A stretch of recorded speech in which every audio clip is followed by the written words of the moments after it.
začnem. Upam, da bom lahko povedala nekaj novega, tudi za tiste, ki ste, ali pa kaj, kar še nisem povedala, tudi za tiste, ki ste zelo intenzivno spremljali razpravo v zvezi z zakonom o tujcih. Tako da sem si namizala nekako 6 do 7 točk in pa potem na koncu še te predloge, torej kaj se meni zdi, da bi med te naše sklepe, ki bi jih moral nasloviti potem na verjetno različne veje oblasti, državne organe in morda tudi evropske institucije, kaj je tisto, kar bi nekaj lahko naslovili. In seveda sem pa ves čas v času priprave tega prispevka razmišljala predvsem v tem kontekstu, zaradi katerega smo tudi nekako organizirali ta dogodek in to je torej to vprašanje, ne, ali lahko govorimo o nekih elementih avtokratske oblasti, kako opazujemo pač to dogajanje, ki smo mu priča v Sloveniji zadnji 2 leti, bi se rekla, no, vsaj zadnji 2 leti, seveda pa to še del širšega procesa, ki ga verjetno lahko merimo že v 10 letih. Prva stvar, ki se mi zdi ključna pri zakonu o tujcih in pač v tem vprašanju, ali gre za nek avtokratski element, kako je bil ta zakon pripravljen, je prav to, torej na kakšen način je bil pripravljen, napisan, predstavljen javnosti ali pa ne predstavljen javnosti. Namreč njegova priprava je potekala v skrajni tajnosti. Še posebej zanimivo je recimo to, ne samo pač, da večina predpisov poteka nekako najprej na pristojnem ministrstvu, pa večina javnosti za to niti ne ve, pa potem po nekem trenutku v javnost pride. V tem primeru je bilo še celo tako, da je vzporedno, torej v prvem planu bi rekla, potekala priprava nekih drugih sprememb zakona o tujcih, nekih bolj tehničnih vidikov, implementirajo se spet neke direktive in tako naprej. In nevladne organizacije in tudi nekatere raziskovalne organizacije imajo nekako redno sodelovanje vzpostavljeno z Ministrstvom za notranje zadeve in takrat, kadar je kakšen predpis v pripravi, se na eni točki ta predpis pošlje predstavnikom civilne družbe in se v njej pač debatira. Predstavniki lahko povejo, kaj bi še recimo dodali, kaj je spregledano, s čem se strinjajo, s čem se ne in potem se pač naredi nek končni osnutek na tej podlagi. No in to je potekalo lansko leto poleti v povezavi z nekimi drugimi spremembami zakona o tujcih.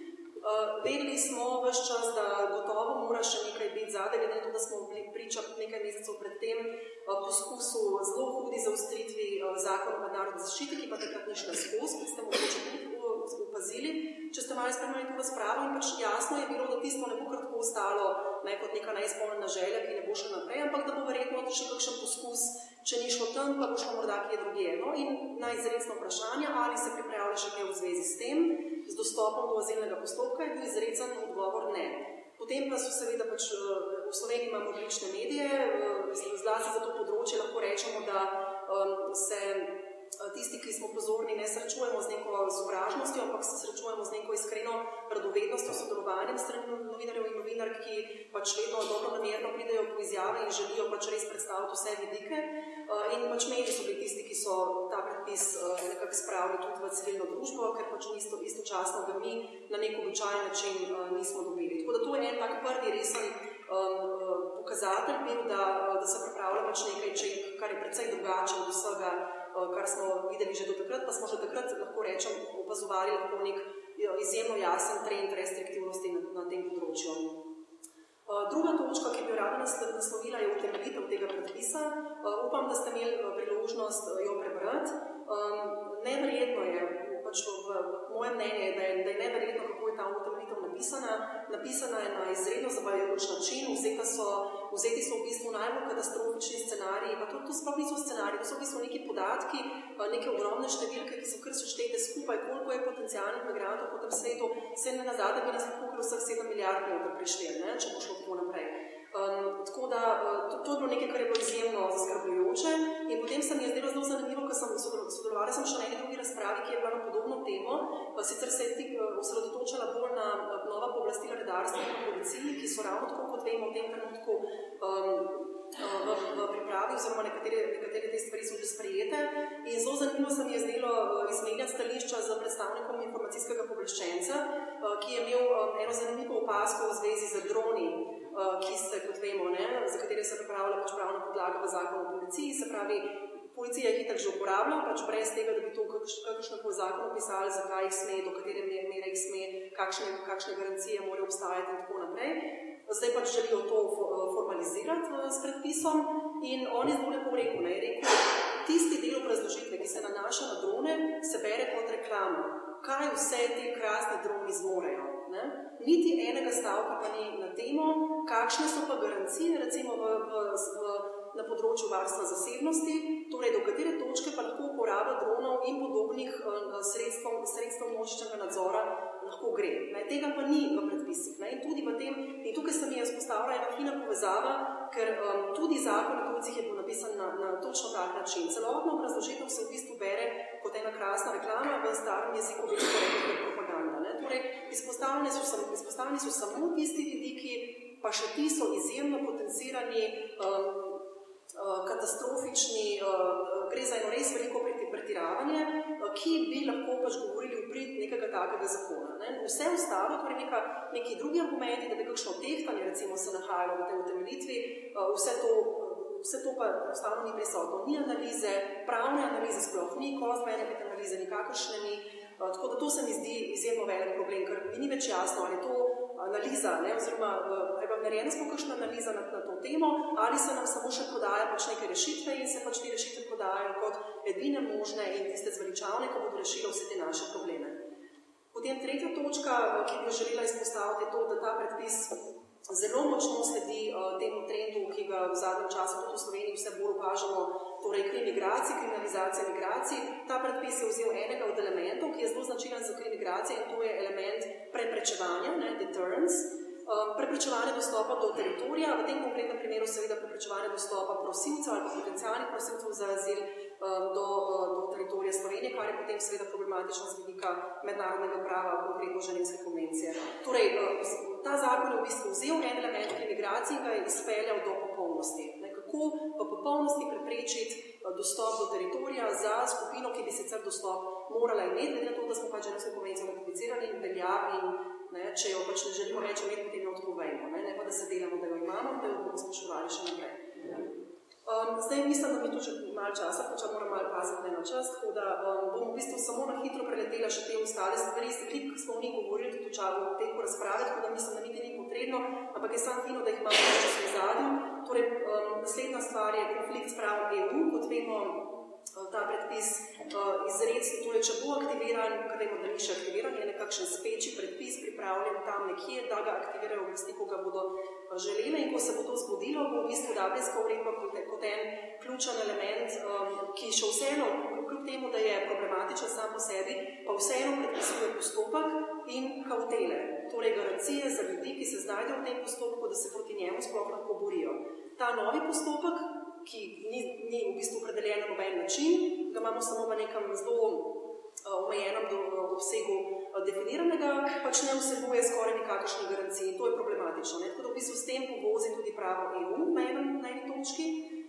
Gre potem nadalje za konflikt s pravom Sveta Evrope. Vemo, da postopek ni individualiziran, ker ni individualiziran, ne bo mogoče ugotavljati, kdo od ljudi, ki bi želeli prositi za azil, bi lahko bil posredno ali pa neposredno izpostavljen mučenju nečloveškemu ali ponižujočemu ravnanju, in to je neka pravica oziroma prepoved, ki je absolutna, ni je mogoče derogirati niti v stanju izrednih razmer, tako da resnično se je premalo pozornosti temu posvečalo. In moram reči tudi, da je to vse, to ni naključje, ni tako, da zdaj mi pa nekaj vemo, oblasti pa ne vejo, pa jim mi zdaj povemo, pa so oni, ni tako, ne. Zelo dobro se pač zavedajo vseh teh stvari, na katere smo pač čas opozarjali in pač gredo zavestno v to. Da gredo zavestno v to, pač vemo z vseh teh stikov, ki smo jih imeli z oblastmi v času razprave v tem predpisu, in argument, ki smo v bistvu nazaj dobili v zvezi z recimo Dublinsko uredbo, je ta, da je pač ta uredba resnično nesrečna, zato ker po njej se človeka vrača 9 mesecev. Ne? In v bistvu naše, to je preveč, to je pač absolutno preveč, in naše oblasti, ko se je videlo iz pogovorov, v bistvu zavidajo Hrvaški in Madžarski, ker imata za sosedo Srbijo kot državo, ki jo je Madžarska že razglasila za varno tretjo državo, Hrvaška pa še ne, ampak je verjetno samo vprašanje časa, kdaj jo bo, ker tja se pa pač lahko vrne v 15 dneh, tako da oni dve sta pa res srečni in oni pa ne bosta imeli želja, tako kot ga bomo imeli mi. Tako da to ustvarjanje neke situacije, kako smo mi nekaj posebnega in kako resnično nimamo nobenega izhoda, je bilo nekaj, kar je bilo zelo prisotno v tem procesu. Ženevsko konvencijo sem že omenila, zame je to nekaj svetega, tako da o tem bi lahko govorila predolgo, pa potem raje sploh ne začnem. Ustava ravno tako, o tem je bilo veliko govora, poskušali so prilagoditi pač predpis temu, da bi bil bolj ustavno skladen, vendar kot vemo, tudi ustavni pravniki imajo resne pomisleke v zvezi s tem. Ravno pred nekaj dnevi sem sodelovala na enem internem posvetu z Društva za mednarodno pravo in Društva za ustavno pravo, kjer se je pač izkazalo, da ima velika večina ustavnih pravnikov hude pomisleke o tem, kako je ta zakon danes napisan. Tako da, mogoče še par misli o zadnju, torej zakaj so se oblasti sploh odločile potem za tak predpis, če je pa tako eklatantno problematičen. Prva stvar, ki je nekako bila v oči ves čas, je, da je Evropska komisija Sloveniji v enem trenutku predlagala, da bi postala hotspot, da bi tudi ona odprla, torej da bi tudi naša država odprla en tak hotspot, kakršen danes lahko opazujemo v Italiji in v Grčiji. Seveda se slovenske oblasti za to niso hoteli odločiti in so potem rekli, to pa ne, tega pa mi ne bomo gledali. Pa ne zato, ker bi bil hotspot, ker bi mislili, da je hotspot nekaj tako groznega, kar sicer je, kot Boštjanova verjetno v nadaljevanju mogoče kaj povedal o tem, oziroma vam nekaj poveduje o tem skozi svoje prispevke, ampak predvsem zato, ker pač hotspot pomeni, da tja se ljudje zgrinjajo in potem se morajo z njimi ukvarjati, tega pa pač naše oblasti nočejo, tako da to je glavni razlog. Potem drugi razlog, torej te so rekli, zdaj pa ne, tega sploh dovolili ne bomo preprečili, da bi ljudje sploh prišli do slovenskega teritorija, pa tudi če v ta namen povozimo vse, kar pač velja. Drugi razlog, zakaj se to zgodilo, po mojem mišljenju, je, da so si pač to prvošle zelo podobno tudi nekatere druge države EU. Izpostavila bi Švedsko, kjer pač ljudje danes lahko zaprosijo za azil samo, če noter priletijo. In to je nek začasen ukrep, ki ga je Švedska sprejela in velja. Enako velja za Norveško, za Madžarsko. In tako tudi upam, da vemo, kakšni so predpisi tam, nimam časa in tudi detajle.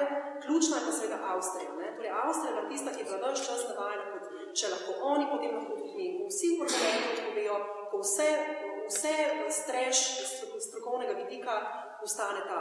Če Avstrija lahko, potem tudi mi lahko. In tukaj se potem lahko v bistvu kar nehamo pogovarjati, ker je to v bistvu neka dogma, ki jo je Avstrija ustvarila s tem, ko je to sprejela. In kar je zapomembno za Avstrijo, tudi Avstrija to naredila 3 dni potem, ko je v prvem krogu predsedniških volitev zmagal Hofer, torej kandidat svobodnjaške stranke, in s tem so v bistvu socialdemokrati, ki so na oblasti poskušali nekako pokazati, da so oni tudi strogi, in da se oni tudi lahko zmagali. Tako da mislim, da gre tukaj za eno lepo kopiranje neke politike naše severne sosede, kar pač res se lepo vidi, se mi zdi. Zdaj, ena stvar, ki je bila še zelo opazna, je, da v resnici nikogar ne zanimajo dolgoročne posledice tega zakona, torej to, da bo mogoče Slovenija kdaj, torej da bo sploh kršila človekove pravice, to resnici nobenega več ne zanima, ker so človekove pravice postala skrajna ekstremistična ideologija, to ni več nekaj normalnega in splošno sprejetega in na ravni mednarodnega prava, naše ustave in tako naprej, ampak to je tisto, s čemer se samo še ekstremisti ukvarjamo. In v resnici potem tudi te dolgoročne posledice v zvezi s človekovimi pravicami nikogar več ne zanimajo. Vsi nekako se obnašajo, torej predstavniki oblasti na način, kot se s tem se bodo pa drugi ukvarjali, pa naj potem Evropsko sodišče pove, kakšen predpis naj Slovenija sprejme, mi pač mislimo, da je tak za nas v tem trenutku najboljši. In še zadnji razlog, zakaj zdaj in kaj se v bistvu dogaja, pač po nekem mojem opazovanju, je, da je klima za to zelo ugodna. Namreč javnost je zelo naklonjena poostrovanju predpisov na vseh ravneh, to se zelo lepo vidi tudi iz teh ostalih vzporednih stvari, ki so se dogajale ta čas, torej paralizatorji, vodni top, kot vemo, je bil kupljen zdaj končno, ki so si ga tako močno želeli, in paralizatorji tudi, kot vemo, to se 15 let se že poskuša paralizatorji uzakoniti, pa pač ni uspelo, zdaj pa je uspelo končno, to ni naključje.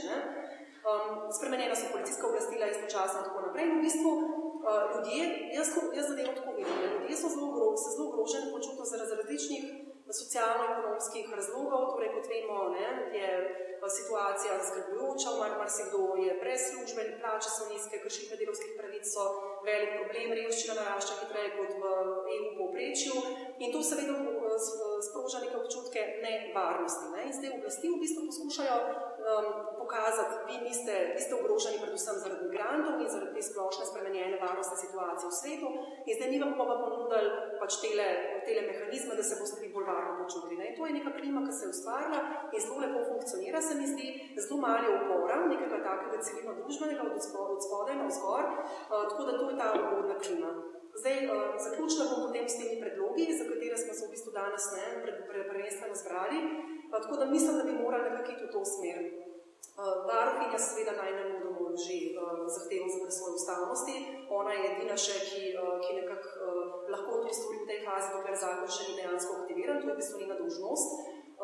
Ne bo o ustavnosti presojala ona, ampak bo presojala ustavno sodišče, tako da ta strah, da bo v nemilosti potem pri komarkoli se to je samostojni državni organ, ki ima pač ustavno veljavo in pač razen, če je naslednji mandat, to bolj pomemben, ampak to ne bi rada zdaj, da tako izpade. Potem drugi sklep, ki ga bi verjetno morali izreči, je, da se pač členi, ki so bili sprejeti, odpravijo v prvi priložnosti, če jih ne bo ta vlada oziroma ta oblast, potem lahko upamo, da jih bo mogoče vsaj naslednja in naj to potem postane tudi program predvolilni, če bo kdo, katera stranka to seveda upala narediti. Potem sprejeti je treba nujno novo migracijsko politiko, pravzaprav je že nimamo že v leta 2002, takrat je bila sprejeta zadnja resolucija na to temo, vmes je bila še ena strategija delovnih migracij sprejeta 2010, ki je bila narejena za konjunkturo, torej gospodarsko rast in je danes popolnoma neuporabna, tako da se ne izvaja. Sprejeti je treba kontingentni načrt, ves čas ponavljamo, torej, kaj se bomo v dejansko v praksi delali, če se bo povečalo število ljudi ponovno pojavilo.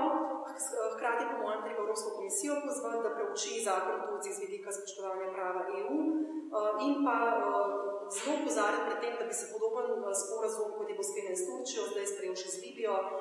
Tukaj imamo zdaj zelo svež dogodek od včeraj.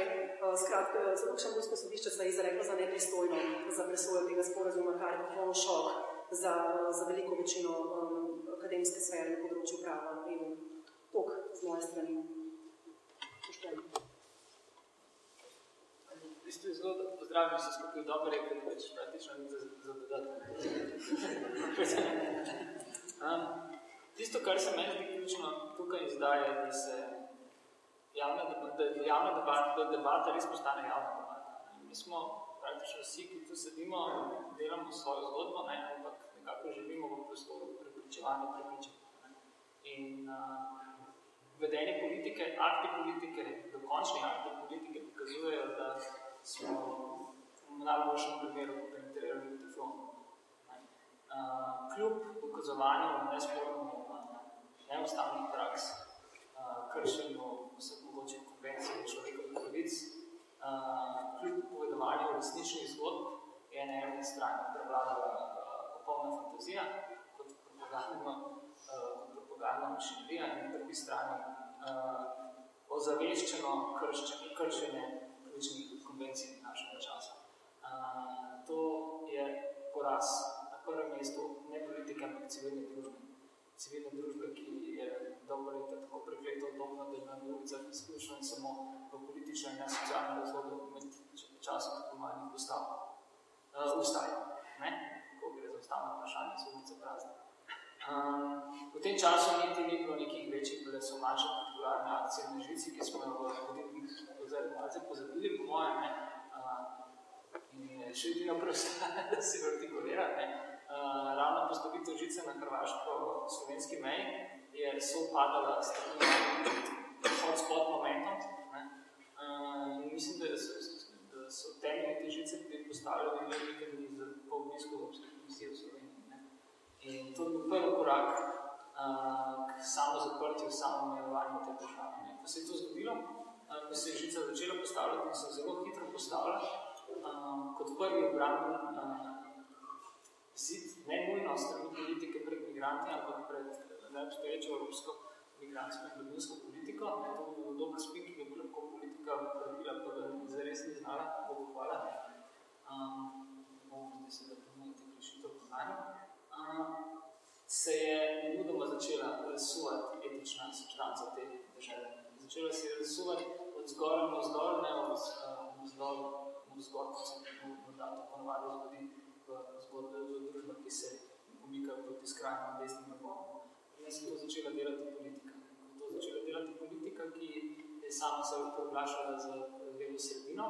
In nemudoma tako javni, kot gostilniški, kot konc koncev, kot kakšen drug diskurs, premaknila, da so preko robov skrajne desnice in omogočila skrajne desnici, da najde svoj prostor zelo blizu militarnosti. Na to se civilna družba tudi ni zares odezvala. Jaz civilno družbo ne razumem samo v smislu akademskih razprav, nekih vrstnih medijskih projektov in tako naprej. Razumem jo predvsem kot ulico. Kot organizirano ulico. Organizirane ulice ni bilo, ni je in sem skoraj prepričan tudi ne bo, ker je ni bilo v Božici, izgubila etično kredibilnost tudi na ploščadi. Tisto, kar je ključno tukaj zdaj je, da se v javno debato vključi čim več ljudi, da ta debata ni izključujoča, da ne štarta iz moralne superiornosti, ampak da v javnosti ponuja neposreden pogled v to, kaj tukaj in zdaj pomeni biti begunec, da se jasno in glasno pove, kdo je begunec, da se prinaša čim več resničnosti v prostor, ki ni postresničen, to je največja zmota našega časa, da prvič zares živimo v resničnem svetu, po mojem mnenju izpobojeni občutkov krivde in sramu,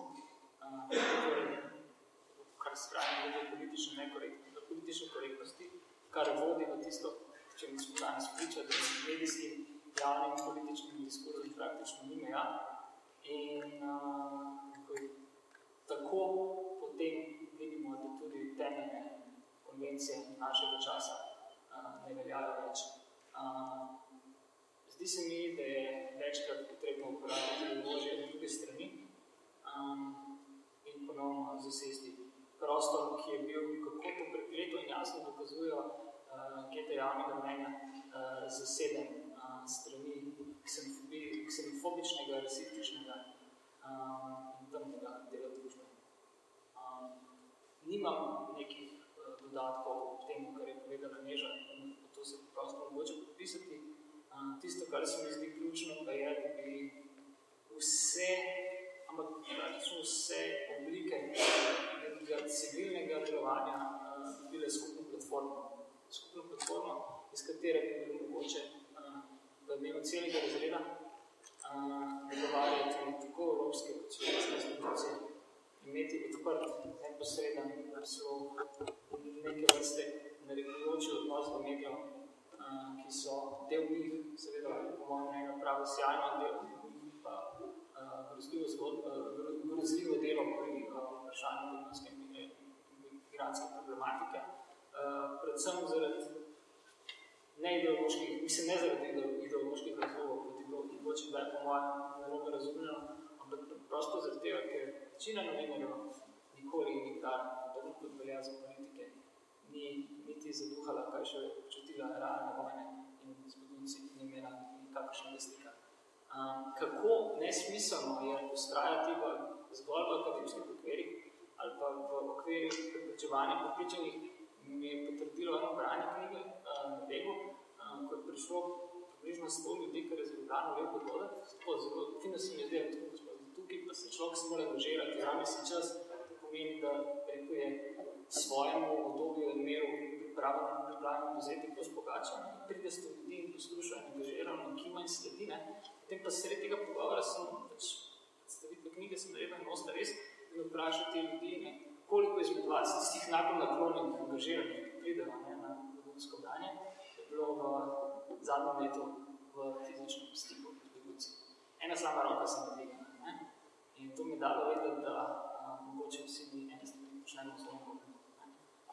Brez neposrednega stika je nemogoča kakršnakoli civilna nepovrčina.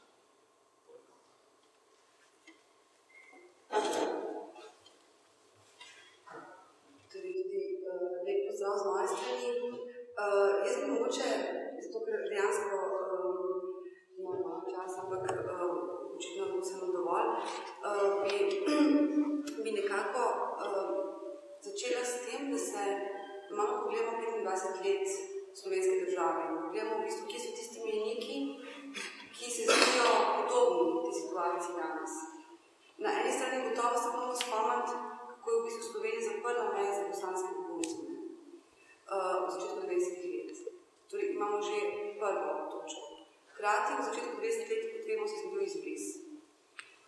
Zanimivo je to, da je ravno kar, ko je pač torej istočasno, ko se je sprejemal ta nov zakon o tujcih, smo pravzaprav obeležili 25-letnico izbrisa. In torej pretekle zakon o tujcih, ki je izbrisil vse te ljudi. In v bistvu, če pomislimo na to paralelo, potem lahko vidimo ogromno sporednic. Lahko vidimo, da tako, kot je bil zakon o tujcih, ki je 22 leta bil osnova za izbris, tudi danes, v bistvu zakon o tujcih osnova za kršenje človekovih pravic umabone, izključevanje množstva ljudi. In bi tudi takrat zatela en Pozorn, ki je ravno kar na obletnici izbrisa povedala naslednje.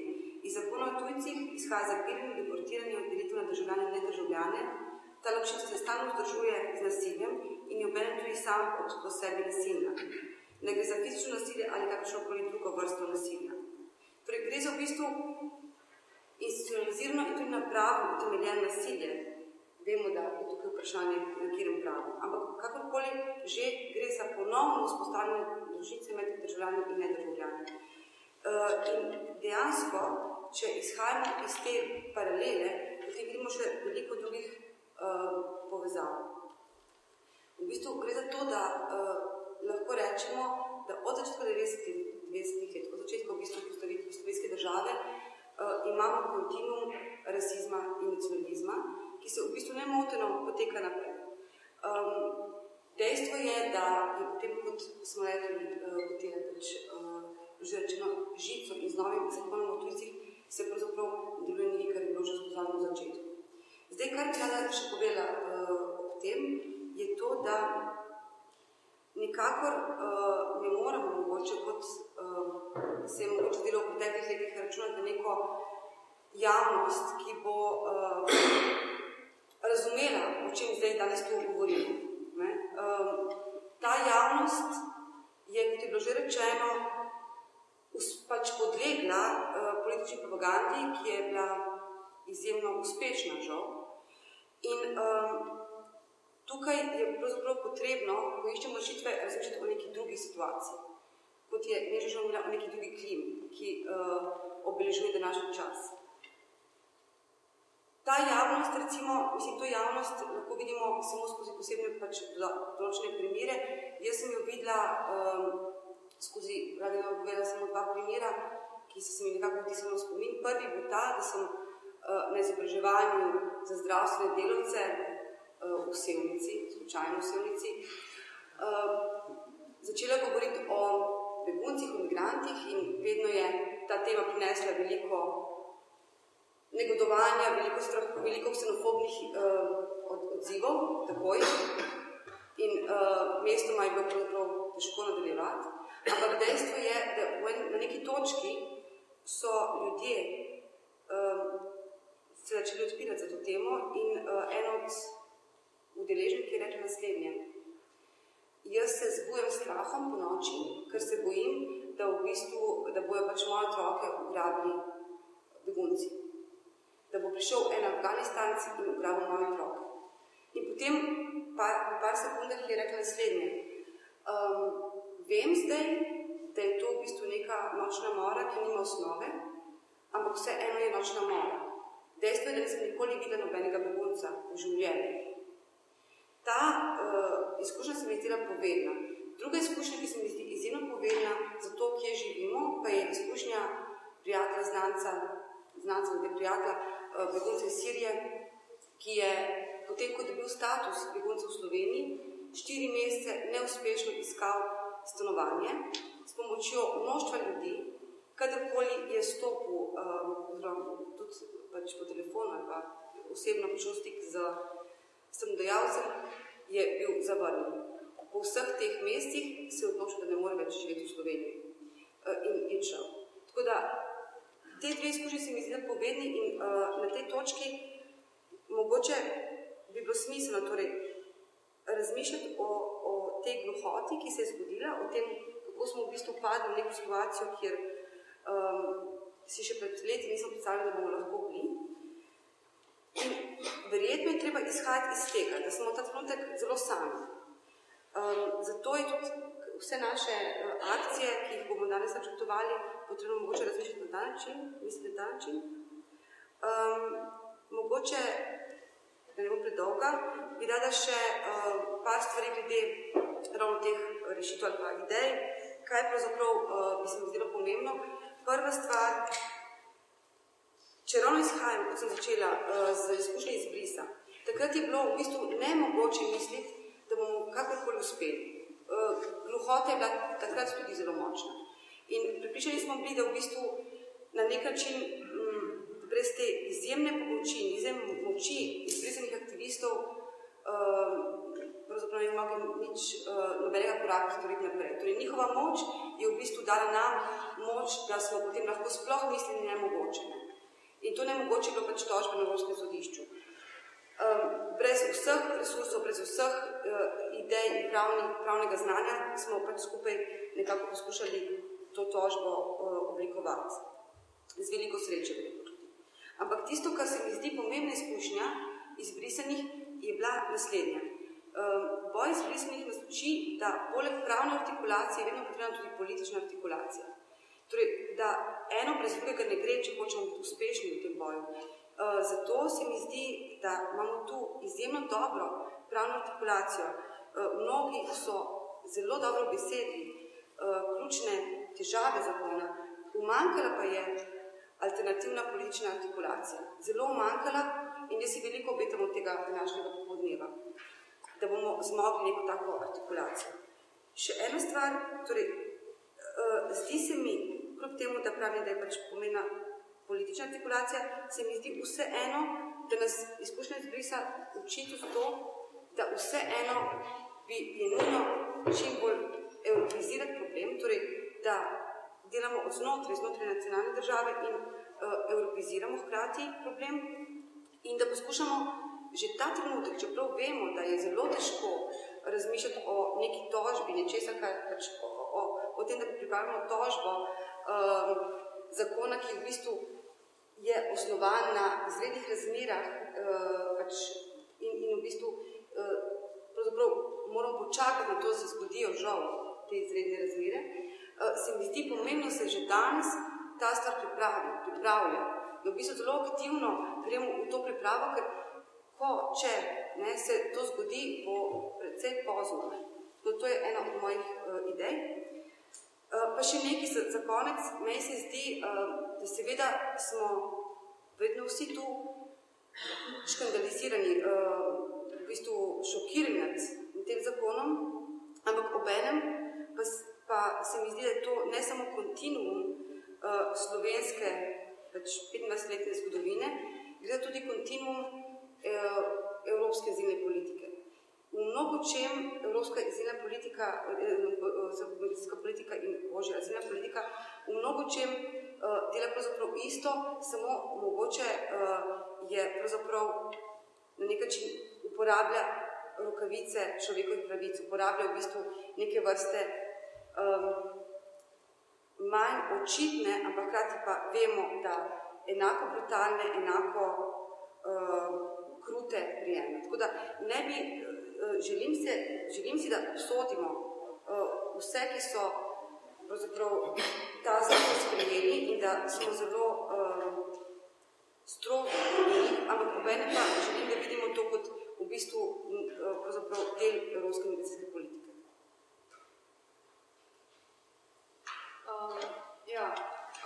Jaz bi mogoče nadaljevala malo primeži in malo predobljima dvema sogovornikama. Zdaj nekako moj prispevek je v bistvu ne naslavlja čisto direktno te novele zakona, ampak skuša pojasniti v bistvu nek širši narativ, ki se je v tej družbi konstruiral v tem danem trenutku, ko ga poznamo tudi že zadnjih 15 let od nekako samostojitve, pa mogoče še prej. Zdaj jaz mislim, da ta stvar je pa seveda omogočena in mogoča, ta zakon v nekem širšem aspektu, ki je čist diskurziven in ki v bistvu nudi zaslombo za nastanek vrstnih recimo zakonov, jih legitimira in jih tudi naturalizira konec koncev. Zdaj teoretsko nekako jaz izhajam iz neke kritične politološke misli, ki rečemo teorije sekuritizacije, zdaj žal nekega bolj elegantnega prevoda ni. In to je vezano na to kritično kopenhaško šolo in pa iz pokojevske teorije, predvsem iz tega biopolitike, recimo konceptu biopolitike, dispozitiva in tveganja. Zdaj, če samo na kratko opredelim ta stvar, s katere izhajam, oziroma kaj sploh mislim s tem pojmom sekuritizacija. Zdaj, same te teorije sekuritizacije nekako ugotavljajo, da se od 11. septembra dalje, pa že v bistvu časa hladne vojne, če smo čisto točni, čas, v katerem živimo, v bistvu nekako postane čas ko imamo občutek neke konstantne ogroženosti, neke nevarnosti, to, kar bi bilo že recimo povedano. In ta občutek ogroženosti ima nekako za posledico tudi znatno povečanje mehanizmov, ki naj bi v bistvu to ogroženost naslavljali, ki naj bi pač ogroženost nadzirali, ki naj bi jo v bistvu disciplinirali konec koncev, s pomočjo katerih v bistvu pravzaprav države naslavljajo in nekako regulirajo tudi populacijo, s ciljem, da bi izničili recimo tveganja za to populacijo. Zdaj populacijo tukaj mislim recimo slovensko populacijo ali evropsko populacijo, zahodno-romsko. In države se nekako v tem smislu potem poslužujejo teh varnostnih ukrepov in pa seveda teh varnostnih politik, katerih se nekako pogovarjamo. Zdaj, za razliko od te mainstream političnega mindseta ali pa teh afirmativnih teorij varnosti, ki jih poznamo iz teh varnostnih ved, obramboslovja in tako naprej in teh bakterij, ki se dosti pojavljajo v medijih, pravzaprav te kritične teorije sekuritizacije trdijo, da varnostna tveganja pravzaprav so angažujejo kot nek diskurzivni produkt, torej da bolj kot za neke realne nevarnosti gre v bistvu za to, da je določen fenomen ali določen akter v družbi diskurzivno konstruiran kot nevaren, torej kot tak, ki predstavlja tveganje ali pa neko eksistencialno nevarnost za določen referenčni objekt. Torej, recimo za migranti predstavljajo recimo tveganje za državo, teritorij, za koncev družbo, kulturno homogenost in tako naprej. In tukaj imamo zelo očitno ta proces. Torej, sekuritizacija je neke vrste celostna vzpostavitev nekega dispozitiva varnosti v družbi, ki ima pravzaprav zelo močno to na eni strani diskurzivno podstat, na drugi strani pa se materializira in udejanja potem v nekih praktičnih ukrepih.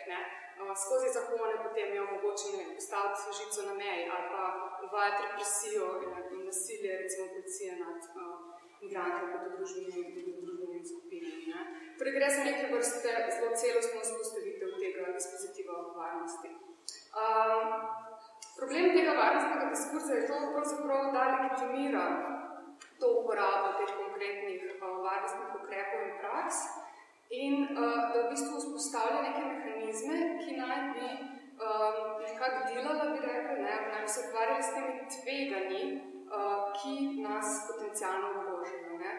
Vsi ti varnostni ukrepi so v bistvu preventivni in niso v bistvu stvar odgovarjanja na neke de facto stvari ali pa nevarnosti, ampak v bistvu delajo projekcije za prihodnost. Tukaj je ta ključni mehanizem tega političnega, tega novosprejetega zakona, ali pa recimo izjav, ki jih CER je dal, najprej je rekel, da obstaja neka migrantska pot čez Istro, potem, ko so ga nekako napadli, da tega ni, se je takoj popravil, rekel, ok, mogoče zdaj ne obstaja, pa bo obstajalo v bližnji prihodnosti in zaradi tega rabimo zakonsko podlago, da mi v bistvu preventivno ukrepamo. In to je nekako ta paradoksalen moment, s katerim se mi zdi, da zdaj v tem trenutku nekako delamo in verjetno smo že daj tudi. Torej, to upravljanje z nevarnostmi ni de facto upravljanje z nevarnostmi, ampak z potencialnimi tveganji. Torej, gre v bistvu za nekaj, kar se bo reguliralo, kar se bo morda zgodilo v prihodnosti. Tukaj je ogromen prostor za manipulacijo, seveda. Tudi zato, ker upravljanje s tveganjem v bistvu pomeni upravljanje s populacijo kot tako, se pravi širšo populacijo in to se ponovadi zgodi s tem, da se na celotni populaciji potem povečuje občutek, oziroma da se povečuje recimo nadzor, da vzpostavlja neko policijsko državo, ki potem na eni strani tutelira, brani tisto matično populacijo, na drugi strani pa izključuje te stvari, ki so nekako moteče, recimo konec migranti v tem trenutku, nekaj, kar naj bi pač rušilo red, mir, homogenost neke populacije, nekontaminiranost in tako naprej. Ok, to je samo, zdaj bom pa v bistvu povedala nekaj, kar ima veze z mediji in kako se v bistvu ta sekuritizacija oziroma varnostni diskurs nekako prevaja v medije in ko govorim o medijih, pravzaprav v tem nekako v teh svojih raziskavah, ki sem delala v zadnjem letu, v bistvu sem predvsej delala na RTV-ju kot na nekem javnem zavodu, ki naj bi deloval tudi v javnem interesu in zato je pač diskurs RTV-ja še bolj problematičen. V obzir sem povzela MMC, se pravi njihov in podajo Dnevnik na RTV Slovenija 1 v obdobju te jeseni 2015. Zdaj, mediji seveda igrajo neko pomembno vlogo pri konstruiranju družbene realnosti, in to vsi vemo, ne? Ampak nekako v ožjem smislu so imeli tudi zelo pomembno vlogo pri prevajanju tega političnega diskurza, mainstream političnega diskurza, ki je bil pravzaprav, kot je rekla že Neža, ta varnostni diskurs, ki je mogoče potem neko širšo sekuritizacijo. Ne? Zdaj, sam medijski govor je bil izrecno, mislim, zelo močno reduciran na ta mainstream politični diskurs, tudi akteri, ki so nastopili v tem medijskem govoru. RTV-ja so bili mainstream politiki ali pa celo desničarski politiki, potem neki eksperti z področja varnosti in obramboslovja, ki so imeli seveda zelo afirmativno nekako vlogo pri zgovarjanju te varnostne nekako politike in tako naprej, in pa nek vox populi pogled, bi jaz temu rekli. Spravi nek zdravorazumski, slovenski povprečni pogled, ki se je tudi skozi medije nekako reproduciral, ki je seveda vemo nekako koliko ksenofoben. Zdaj, problem tega RTV-ovega poročanja je, da pravzaprav ni generirano nekih novih medijskih okvirov, spravi nekih svojih okvirov, skozi katerih bi upovedoval te zgodbe, politike, narative, karkoli, ampak je sledil pravzaprav kot rečeno trobilo, v bistvu temu mainstream političnemu vladnemu, recimo, diskurzu. To je dosegel na 101 način, recimo en banalen primer, reduciral je govor vseh teh alternativnih, recimo protihegemonskih diskurzov, nevladnih organizacij, recimo Mirovni inštitut, Radio Študent, recimo kot dva taka močna akterja v tistem času jeseni, ki se zaprstavlja temu političnemu mainstream diskurzu. Čisto praktično ilustriram, prispevek o teh delovanjih je bil zreduciran zelo kratko novičko, medtem ko prispevek o tem, kako bomo dvigali varnostno politiko, je pa zauzemal skoraj 20 minut recimo oddaje, potem pa je bil še gost v studiu, s področja varnostne politike, ki je potem tam šel svoj intervju. To seveda ne moramo kar tako neproblematično sprejeti. Zdaj sama analiza, ki sem jo delala, je v bistvu pokazala 3 stvari, zelo na kratko. Nič novega, konstruira se migrant kot nevarnost in kot tveganje, in sicer se rado specifičnega vokabularja, recimo označevalo se je to migrantsko situacijo kot kaotično, brezupno, dramatično, neozdržno. Veliko je bilo špekulativnih recimo izjav glede števila migrantov, recimo blazno posploševanje, 100 000 jih bo prišlo, 10 000 jih je odšlo in tako naprej, se pravi nobenih egzaktnih nekih številk, oziroma če so že bile, seveda zelo tudi teh posplošenih. Skozi je bilo govora o izrednem stanju, in tudi danes še je, v bistvu migrantov sploh ni na meji, in pa povezovanje s temi katastrofičnimi scenariji, ki je tudi Neža omenila, torej s pomočjo recimo predvsem uporabe metafor naravnih katastrof, begunska situacija kot tsunami, kot poplava, kot nekaj, kar nas bo odplakalo in tako naprej. Skratka, te tipične nekako jezikovne figure. Potem drugič bila je konstruirana ta migrantska kriza na ta migrantska situacija na ta način, da so bili migranti nekako konstruirani kot kriminalci. Zato tudi se referira na to, kar je mogoče Neža prej rekla, ta nekako spostavitev migrantov kot kriminalca, kot ilegalca, kot nekega barbara, kot nekega tihotapca, prekrškarja, kot nekoga, ki bi seveda nočemo v naši, homogeni, čisti in brezmadežni Sloveniji. In tukaj se vzpostavi tudi znotraj tega tudi en tak policijski govor, bi lahko rekli, ki trdi, da je migrante treba poloviti, ki jih je treba nadzirati, pridrževati, seveda parafrazirati te medijske izjave, obravnavati kot osumljence in tako naprej.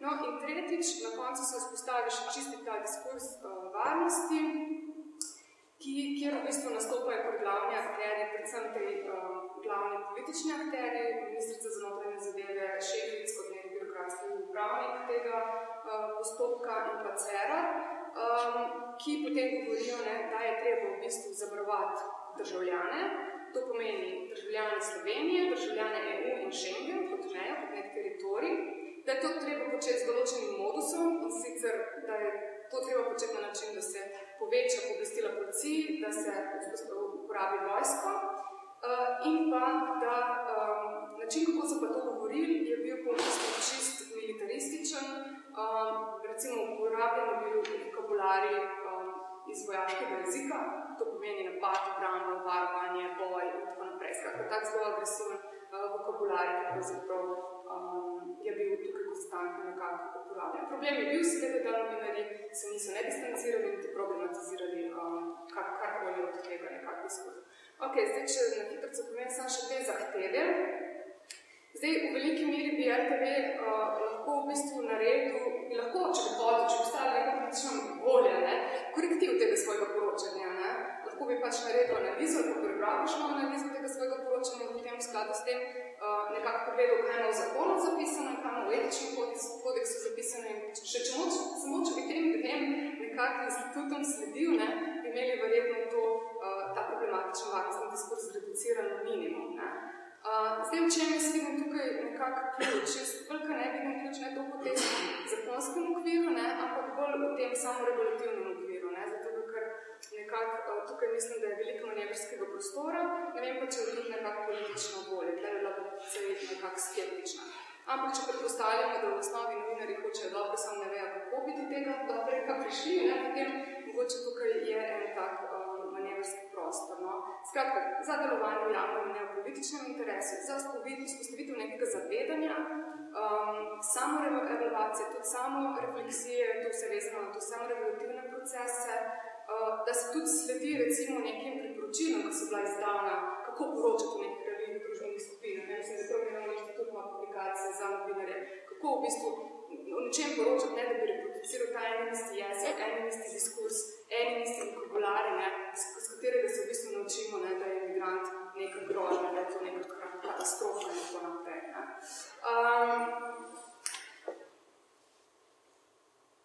Skratka, ja, ključno pa je tudi po mojem ta polivokalnost oziroma neka, če mogoče novinarji rečejo, uravnoteženost ali pa pluralnost glasov, to pomeni bolj enakomerno vključevati različne akterje, različne govorce z različnimi seveda svetovno-nazorskimi poglede, kako rekli temu.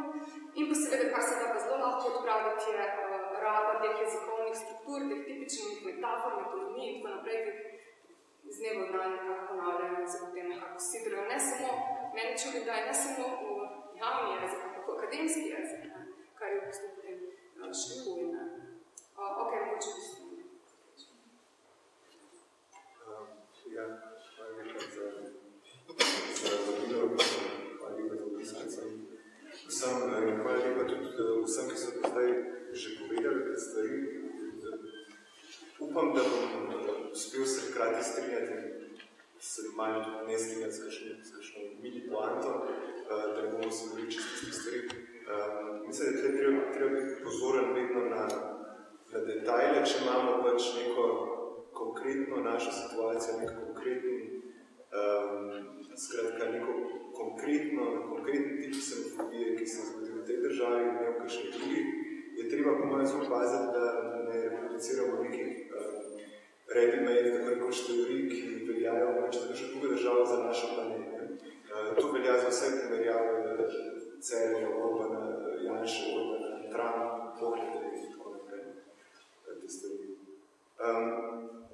Če dam sami pripisati tle, recimo preidem bolj uporaden del, nekoliko bolj pripravljen del mojega teksta. Tle sem si izpisal ko je Miro Cerar bil v Dobovi za 1. januar, takrat kot devekoranski šel okrog do policistov na mejo, se pravi 1. januarja 2016. Se jim je zahvalil, tako se citiram, zahvalil se tistim, ki preprečujejo, da bi bili z begunsko problematiko obremenjeni še drugi v Sloveniji.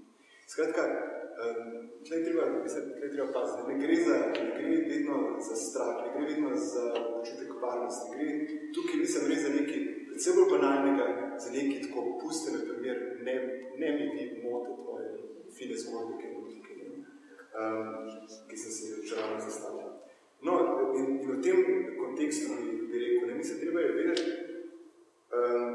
da je ta sprejem novele zakona o tujcih, po mojem, mogoče simbolično tudi dejansko vzeti kot zaključek druge sekvence tega, čemu smo rekli begunska kriza, kar smo takrat imenovali kot begunska kriza, se pravi leta 2015. Prva sekvenca se je končala točno praktično točno 1 leto nazaj, bili smo na dan po tem, ko se je to zgodilo, točno v tem prostoru. To je bilo 7. marca z zaprtjem balkanske begunske poti. Takrat je za Celje bila stvar za tisti čas zaključena. Skratka, v tistem momentu je problem izginil, stvar je bila končana, vse je bilo prenešeno na Grčijo, spet smo lahko tudi Grčiji učitali vse, kar smo se že naučili učitati tudi naprej. In spet smo se lahko obnašali, da pač nimamo nobenih težav in da smo se še seveda fino neki se je ono pač naš primer lahko vzpostavil, kot je danes Juncker povedal Lepone, da bi prišel kot nobody in zdaj postal somebody, skratka Celje, ne točno s to potezo, ampak v pretežni meri gre prav za to, skratka s tistim zaprtim balkanskim begunskim poti je Celje postal somebody. Skratka, hočem reči, zakaj je to pomembno, da imamo te dve sekvence? Če je za vse vladne ukrepe, za vse ukrepe oblasti, z vključno s postavitvijo žice, vsaj z neko osnovno idejo tega, da se to naredi in recimo s tisto spremembo zakona o obrambi policijskih oblastil, vojske in tako naprej, tista zadeva, ki je takrat radi študent, se postavil nasproti. Če za tisto fazo še pogojno še mogoče, da rečem, razumeti interpretacije, da so bili ti ukrepi sprejeti v neke sorte odvisnosti od delovanja desne opozicije pa desne javnosti, se pravi neka reakcija na njo, recimo kot koncesija njenim voditeljem, kot pomiritev ekstremistov, to se je veliko govorilo, v smislu postavljamo vodečo žico za to, da ne bojo hoteli postaviti vaških straši, to je tista moment. Skratka, če je za tisto fazo, za tisto sekvenco to še pogojno lahko velja, za to drugo sekvenco to absolutno ne drži več. Skratka, zakaj? Po zaprtu balkanske begunske poti je problem dejansko v javnosti, to je bilo takrat 7. marca, kot rečeno, predvsej na hitro potihnil. Seveda smo še kdaj kakšne pisali, potem rešica se še vedno postavlja, da se spreminja obliko, skratka iz enega v drugo in potem razne kombinacije, poteče žice pa njih obrat in tako naprej. Skratka, vse te zadeve so vse pisali, ampak niso tudi v njih že v privatni javnosti, niso naredili nobeno reakcijo več. Skratka, ta zadeva je takrat praktično mrtva kot neka top tema. In tako se recimo, tudi na skrajni resnici bi rekel, da je stvar veljala, recimo 13. maja, to je najbolj fascinantni dogodek v mojem celotne te sekvence tega obveznega časa, se je na strani Nove 24 pojavil nek kratek članek, ki še par mesecev prej se absolutno ne bi mogel pojaviti. Članek, ki je odgovarjal na eno večjih enigem, ki se je postavljala, ki so se ljudje pač na forumih postavljali v času prve begunske krize. Članek je nosil naslov Migrantka razkriva, zakaj imajo migranti pametne telefone.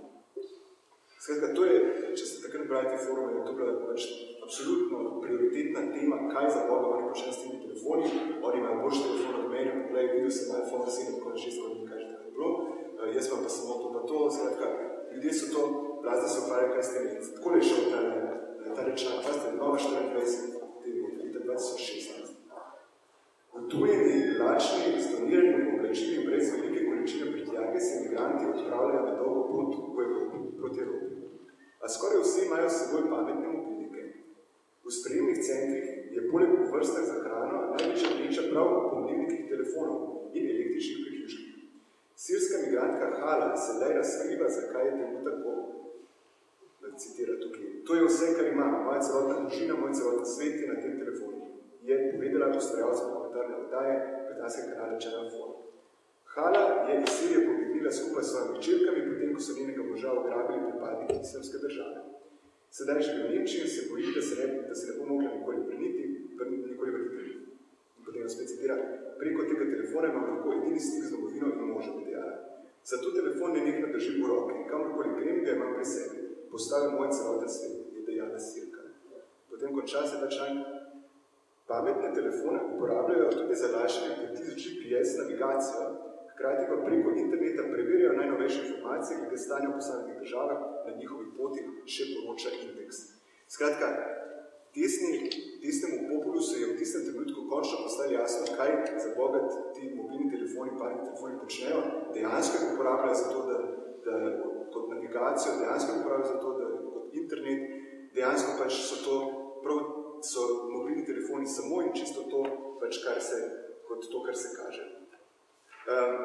In ta zadeva se mi zdi tako, kako rekel, zelo povedna, v tem smislu, da nam priča o tem, da se je stvar takrat, po mojem, to je dober signal, da se je stvar takrat dejansko pomirila in je bila zadeva takta. Ni bila tega več zanimljiva, skratka, pospravil se ta problem popolnoma, brez vsake panike. No in če grem naprej, zdaj, ko je bil pač, ko je zdaj s tem zakonom o tujcih nastopil konc te druge sekvence, se je stvar spet nekaj precej čudežno pomirila. In to, ni bilo treba čakati niti na sprejetje zakona, namreč na isti dan, ko je bil zakon v parlamentu, ko so se dogajali te drame, kaj se bo zgodilo z osebo, ki jo še na koncu omenim, kako bo reagirala ta oseba, je Miro Cerar, mislim, tako v 12. ves srečen prišel na tiskovko, sklical tiskovko za 15 minut, skupaj z ministrico za visoko šolstvo, izobraževanje, znanost in šport, kjer sta pod nujno pač tisti dan hotela napovedati, da se je država odločila začela vlagati v šport, predvsem v šport za mlade. Skratka, na točno isti dan, ko je potekala tema, s katero je bil Cerar obseden, do takrat stvar je bila pač za njega končana in lahko se je usmeril tja, kamor se splačal smer, se pravi v mlade, v šport, v točno to, o čemer pač mislim, da ravno ta hip razpravlja tudi z Junkerjem v festivalni dvorani. No, in če zdaj mečkam pospešam, samo še tole par stvari bi rekel. Vedno se tukaj govori, imamo to klasično, v smislu, kako je pač vlada Mira Cerarja nas izdala pač svoje obljube, da bo vzpostavila moralo in vladavino prava, pravna država. Jaz mislim, da spet ne, pri njih je treba vedno biti pozoren, mislim, da te stvari uresničujejo samo pač v neki zelo sprevrženi obliki. To je ključno. Pač etika nastopa kot morala, skratka morala očiščenih mladih, iz katerih bo zrasel nov svet neobremenjenih Slovencev. In na drugi strani vladavina prava pa tudi je nekaj, česar se oni držijo. Ker tukaj se mi zdi stvar izjemno, pri tem zakonu o tujcih se izjemno pomembna, prav zato, odkje je fiksna ideja, te zadeve bi lahko, kako bi rekel, z nekimi postopki zavlačevali, pa nekaj malo blefirati, malo okrog nositi. Ne, oni so se odločili, da to je treba zapisati v pravo, v zakon. To oni hočejo imeti zapisano v zakonu. In ko je stvar zapisana v zakonu, kot vidite, nič. Vse je mirno, oni so pač svojo nalogo opravili, zakon dela za njih. Stvar je v tem smislu končana. Skratka, vladavina prava obstaja, ampak seveda v nekem tistem svojem njihovem pač nekem bizarnem privatnem pravu, tako rekoč. V tem smislu tudi bi rekel, da se tle, kako so lahko ignorirali vse argumente, vse protiargumente. Dve sorte so bile teh argumentov. Nepravni argumenti so seveda pač vladavine prava ignorirajo zato, ker pač ti argumenti niso sodili v pravo in ima pač kaj početi zraven. Pravne argumente so pa najbrž ignorirajo zato, pač po neki tej floskuli, da ima vsak pravnik pač svoje mnenje. In pač oni, ki so prevzeli odgovornost, ki so na oblasti, pač tisto, na njih je pač, oni imajo pravico, da tisto, ta čas, njihovo lastno mnenje o tem, kakšno je pravilno pravo velja kot edino. In če zdaj sam še res zelo nakratko pač po nekih par točkah povzamem, kaj so po mojem z novelo želeli doseči. Jaz mislim, da so prvič pravo poskušali, kot sem že rekel, pravo so konkretno poskušali po mojem zabetonirati neko končnost, da rečem, samega pojma integracijskih sposobnosti, zmožnosti, skratka teh kapacitet. Torej, dokončno zapreti vprašanje, ne integracije, ampak dokončno zapreti vprašanje potencialov naše lastne adaptacije na prišleke, na begunce. Skratka, mi se ne bomo več pogovarjali o tem, ali se mi lahko kot družba adaptiramo na več prihoda ljudi, ali se lahko adaptiramo na način, da sprejemo več oseb. Ne, s tem smo opravili. Mi se ukvarjamo samo še z integracijsko zmožnostjo in ta je v principu zelo omejena, kot boste videli. Zakaj?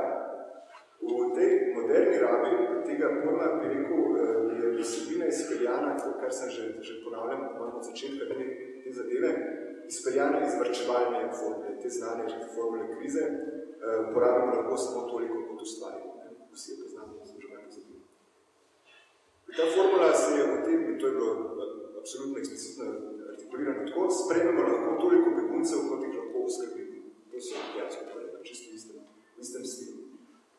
Bi pa pač te je potrebno podariti to, da ne gre samo za ponovitev, da je ta celotna druga različica formula, se pravi ta formula begunske krize, je dana v okvir ostanka prve formule. Celoti se mora kipati znotraj ostanka. Odvisne je od tega, koliko ostane potem, ko mi porabimo toliko, kot ustvarimo. In seveda se tle, če malo čaram zdaj, se v tej formuli ne prestal poudariti nekoliko drugačne. Skratka, za begunce bo ostalo toliko denarja, kolikor ga mi ne bomo porabili, ker mi smo tisti, ki smo to ustvarili. Se pravi, mi lahko porabimo toliko, kot ustvarimo. In vse, kar lahko porabimo samo in izključno za nas. To bi recimo rekel, da je neka ta nadaljna oblika tega, da o tem lahko treba še vedeti. Druga zadeva, ker bom res samo skiciral, kaj so želeli doseči isto upravo, so želeli pod imenom tujec tokrat upisati to figuro migranta, strogo migranta, ne begunca. Skratka, opisati razlikovanje, ki je bilo vzpostavljeno na nek nov način, razlikovanje med beguncem in migrantom, nepovratno, tako rekoč prekovati kategorijo, ki je zato, ker ni čisti in popolni begunci, takih je zelo malo, prepuščen pač naši milosti, skratka, iz tega milostnega ostanka, ki ga ne porabimo zase. O tem bi lahko še več bolj, ampak zdaj res čas že poteka moj orang. O tem zdaj, to sem že rekel, da sem malo zadržan do teh tez, da gre za proizvajanje strahu, za strah. Mislim, da je stvar treba mečkam drugače vzeti. Mislim, da tudi če se pojavlja na individualni ravni paničen strah, kot si omenila, pač skratka, da noč ne more v tem, da bo prišel begunec in ne vem, kaj naredil, je treba po mojem paziti, da se to ne zamišlja s tem, da se strah kar neposredno proizvaja že z nekih izkušnjah strahu. Pač način, kako se pri nas ta strah morebitni proizvaja neki precej drugačnega, gre bolj kot za strah neko učenje tega, da mi te probleme odmišljamo, da mi teh problemov ne vidimo, da malo pobegnemo v svoje realnost, da se zapremo pred tem, da malo gremo v nek la la land, če to rečem. In zdaj za konec bi samo še to rekel, kdo vse je del tega kolektiva, ki je to sprejel. In tle imam pač resne probleme, bi se vrnil pač samo na resne probleme z nekom predgovorcev. Mogoče ste zasledili pač skratka, da tukaj se mi zdi, da je levosredinska javnost v totalu padla. Skratka, vemo, da se je zadeva oblikovala na način, da so obstajale javne debate, poskus javnih debat, sem na eni celo bil, kamor so bili vabljeni tudi predstavniki, pač tudi predsednik državnega zbora, kaj tukaj se takrat pač skratka bil povabljen, ampak ne, na mesto tega so se v SMC in koalicijo odločili, da bodo zadevo oblikovali v nek privatni spor med Cerarjem in Brglezom, skratka med dobrim in slabim SMC, tako rečem. In se zadeva pač tako končala, da je leva javnost na nek način na koncu, po mojem, bila absolutno premalo neprizanesljiva do predsednika državnega zbora, mislim, iz katerega je naredila malo da ne junaka, kako se je postavil, mislim, lahko bi tukaj povedal, o tem lahko govorim še veliko, ampak bom namesto tega v bistvu prebral njegovo lastno, s tem bi zaključil, njegovo lastno opravičilo izbrisanje v imenu slovenske države. Takole je ne rekel, in ne vem, kako že prišel kontekst naprej, ampak skratka rekel je tako, citiram, je neprimerno, nedostojno in zavržno, še vedno predvsem namigovanje določenih političnih akterjev, da so bili med izbrisanimi samo tisti, ki naj bi nasprotovali slovenski osamosvojitvi, oziroma naj bi bili izbrisani špekulanti, ki so čakali, da bodo videli, kam se bo v zvezi s slovensko osamosvojitvijo obrnilo kolo zgodovine. Mnoge individualne zgodbe prizadejala to veliko krivico, kažejo prav nasprotno.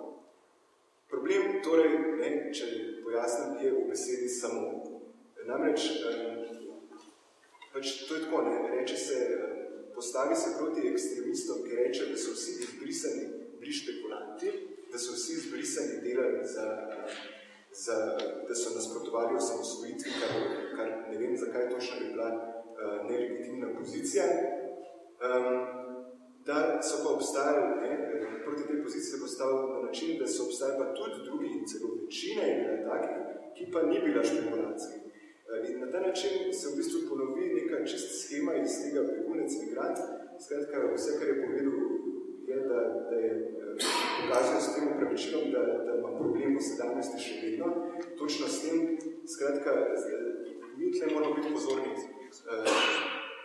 Ni problem v tem, da so nekateri begunci migranti, da so nekateri izbrisani špekulanti, da so nekateri izbrisani, bili nasprotniki osamosvojitve. Mi moramo ta problem enostavno, to ni način, na katerega se negira, da se predstavljaš tej poziciji desnice. Skratka, ne moramo mi reči, obstajajo pa tudi dobri izbrisani. Ne, pač popolnoma nebistveno je bilo, ali so bili špekulanti, ali so nasprotovali osamosvojitve, ali ne vem kaj, popolnoma nebistveno.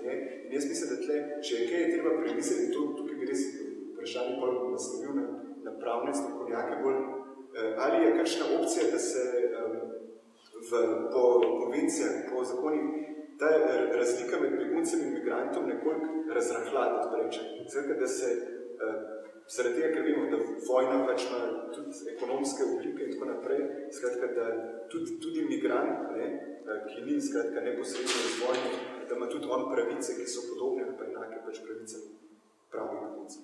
Ok, bom bolj tih. Če sem sekund, da to je ekstremno pomembno, da se čujemo za isti diskurs, isto pri povojnih pobojih. Ja, isti militanti. Absolutno, se se. Imam bogato zgodovino.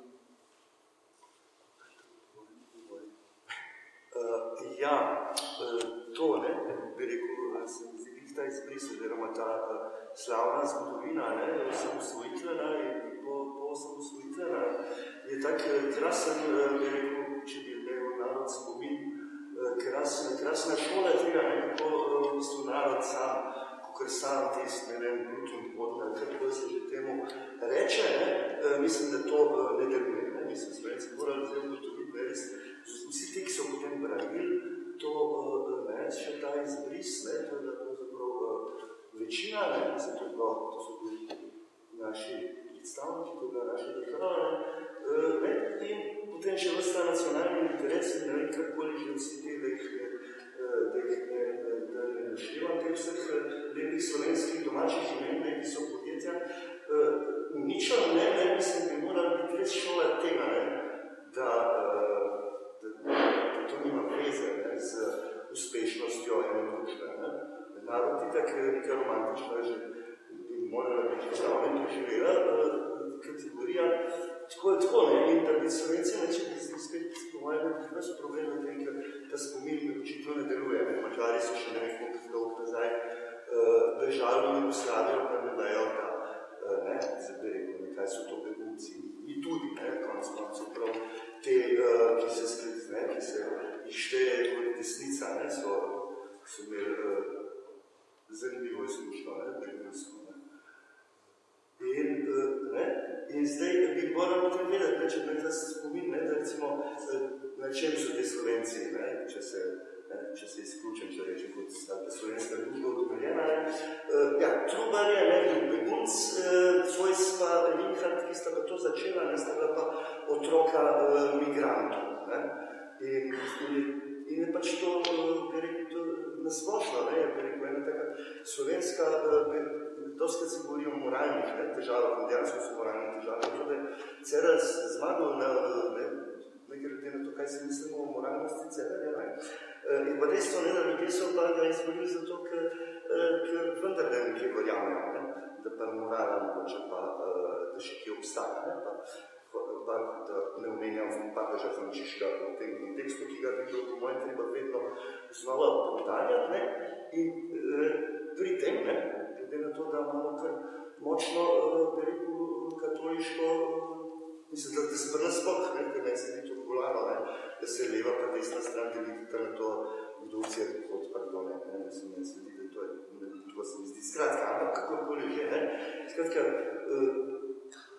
se mi zdi, da je zelo pomemben na te identitetne, družbene, rekel, karkoli so že točke, pritiskati pa pozarjati ta narod, ki ima v himni, pač to, te verze, ki so zelo pacifistični, da pač ta narod se potem, v bistvu narod ni kriv, da so nam ugrabili državo,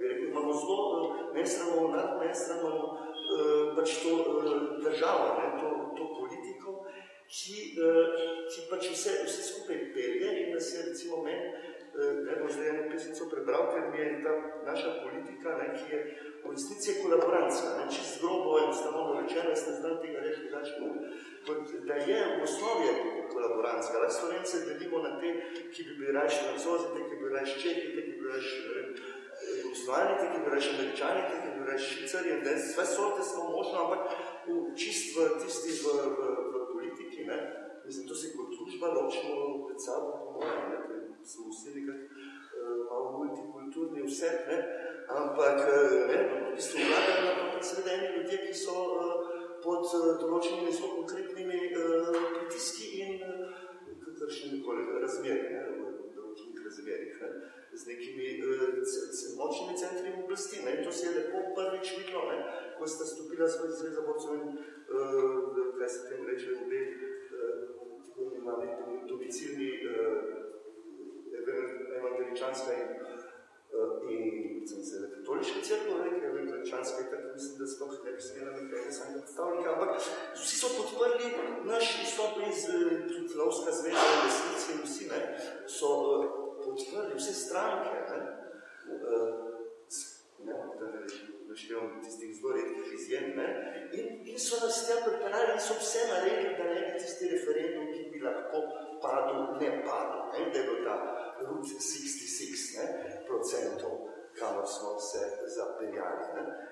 Takrat bi lahko tiste, če bi nam pustili biti družba, ki ni bila pred tem v Varšavskem paktu, kršijo med drugim so kakšni kulturniki se obnašajo, kot smo bili prej v Varšavskem paktu, ne samo politiki. Mislim, ampak smo bili neuvrščena država, tako bolj upravičeno, da bi rekel, da bi mogoče takrat ljudem dali to možnost. In bi rekel, nekaj se še v izhodu pa se ni toliko važen, zato sem da reči to, da pač, nam to se je zdaj pokazalo v tej anketi, če se ne motim, ki je Slovenija ena redkih NATO držav, kjer je večina ljudi pa zaupa obrambi od Rusije, ker je normalno, fakt, celo 19. stoletje, ne vem, dokdaj smo mi hoteli biti Rusi, potem smo pa biti Jugoslavani, to imamo vse, mi ne moramo tega kar ven izplunt, čeprav nam šole seveda imajo 5 športnih dni, pa 3 kulturne dneve in namesto, nimamo, bi rekel, če primerjali, koliko infrastruktura ima, bi rekel, kulturna vzgoja v šolah, kako ima športna vzgoja, se tudi tukaj vidi ta, bi rekel, militarizacija družbe, ki pa seveda se pa že v dobri stari Jugoslaviji začela. To smo bili še v Avstriji, smo bili nazadnje, da so imeli šole izpostavljena gledališča, se mi zdi. In zdaj, se pravi, potem smo mi takrat, vse so naredili, da so takrat, ki bi ta referendum za NATO, da bi nam, če nisi dal francosko ali pa nemško, si moral pač s hrvaške kanale gledati, ker naši niso informacij dajali. Takrat je bila zelo zanimiva medijska pregleda, ki bi jo bilo treba poudarjati in raziskati. Kdo vse je takrat tudi rekel, da je edina rešitev je, da NATO nima alternative, to je vse to, kar zdaj tudi to vse čas govorijo. Kdo vse je takrat rekel, se to vse še natisnjeno. In smo potem na koncu šli tja, v ta posel, ker je predvsem takrat rekel, da tisti, ki ste zdaj proti vojni v Iraku, ker to se je namreč usporedno dogajalo, v granici je pa Finic zmagal iz NATO države, takrat ravno istočasno, No, to se prav spomnim, pa ni nič pomagali, ne? Da bi se bolj na finsko naslonili. Ne? No, in smo enostavno takrat pač v ta projekt šli, ne? V ta posel, ki nam je zdaj prinesel te begunce. Ne? Zdaj, to je ena reč. Ne? Mi smo dolžni. Ne? Jaz mislim, da če se primerja naša politika s tem zakonom, če sem prav razumel, ne? Se sklicuje malo na Švedsko, pa malo na Avstrijo, bi bilo dobro, pa vsaj mečkim primerljivo količino teh sprejetih prosilcev za azil, ker razumem, imamo v Slovencih zelo malo. Jaz mislim, da bi tukaj, recimo, se mi zdi, če je predlog, se mi zdi, da bi čisto moralna dolžnost naša bila, tudi kot ena taka, ne, glede na zdravnico in glede na vse to, da je rekel, ja, fuck it, ne, to smo kot narod, ne, ni to, da je bilo dobro, da bi mečko bolj primerljivo Avstriji, ne, se pravi, tudi mi saj je 20,000, ne. In seveda kot drugo pa, da bi pričakovali, da bodo stroške plačali tisti, ki so jih povzročili, se pravi naša NATO pač zveza. Ne? Tu je to, ne? V to dajo denar, ne? Mislim, ne? Zdaj, to je neverjetno, tam na neznanih krajih izpinjajo neki denarji, ne? Mislim, karkoli, skratka, mi smo nekako dolžni, predvsem pa NATO, ker je ipak, ne? Od vseh teh, ki so te begunci povzročili, ne?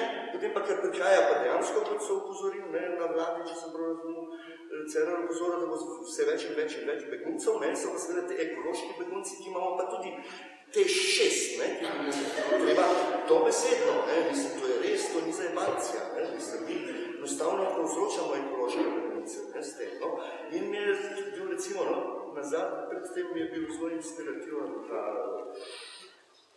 referendum za NATO, pa vsa ta propaganda, ki se je takrat dogajala, ne? In potem se mi zdaj ta zajebana muza pojavila, res prav nevičen, da sem domov prišel, vtunen sem bil in sem prebral to, da so karkoli že niso ga sprejeli, ampak so ga na nekem nivoju potrdili in sem nemudoma sestavil tole pesem, ker se mi zdi, ne, da je pač dejansko sramotijo, ne, s tem, da so avantgarda tega, ne, mislim, te žice, bodeče žice, se to je tako, no, da po mojem konceptu v tem, ker da ti škalice vzamejo plico za nohte na avion, samo da nas začnejo prevajati na ta krasni novi svet, a ne, jaz mislim, da je to čez bolj, itak bolj simbolno kot zares, ne, mislim, tako, itak ni prava odira, ne, resnici skoro razen za živaline. In dejansko je, ne mislim, da se jaz kot en domoljub, ne, kot en patriot, ali karkoli se temu že reče, ne, kot en slovenski domoljub, res počutam grozljivo, ne, da pripadam enemu tako strahopetnemu narodu, ki je na, mislim, res cenim Srbe, ne, da verjajo, mislim, to je sramota, ne, da je ena ne NATO država, ko bere to, mislim, kaj zapomnim, da se dobro se pesem, pa je takole, ne, sem hotel, da bi bila ena, bomo skušali na narodno zabavno vižo obrniti, ampak zaenkrat je še taka, ne. Če nas je strah, se reče po domače, da nam srce je padlo v hlače. V hlačah pa, kot veste sami, so sami sramežljivi organi in ko med njih nam pade srce, vsemu svetu se s tem odpove, se na toplo in varno skrije in pri naši zadnji plati tiho bije. Ker v svojem srcu imamo ljubezen, je ta srcem v hlačah zmeraj jezen, se mu zdaj namesto na srce vse samo na vetra gre. In ker sredi duše besneče ne more biti prave sreče, naša glava, v kateri vlada razum, svetuje za srečo, je potreben pogum, ki nam v prsih ohrani ljubezen, ker sovraštvo je huda bolezen. Je malo banalna, ne, v resnici, ne, malo cukrasta, ne, če sem iskren. Hitro sem jo pač naredil, ampak tako je pa res, ne, strah dejansko rojeva sovraštvo, nasprotje ljubezni je strah, ne, in to je nek sistem, kako te mediji, ne, stresajo te osebne grozljive zgodbe, ki se v javnosti ne tičejo in jih, ne, mislim, no, dejansko to prodaja medije, to je tragedija, ne, dobre novice bi dejansko prodale manj časopisov, ne. bi pa pomenile, da je svet srečnejši. Ne? Tako da se opravičujem vsem novinarjem, ampak jaz mislim, da ja. Ampak ne, to da smo počel,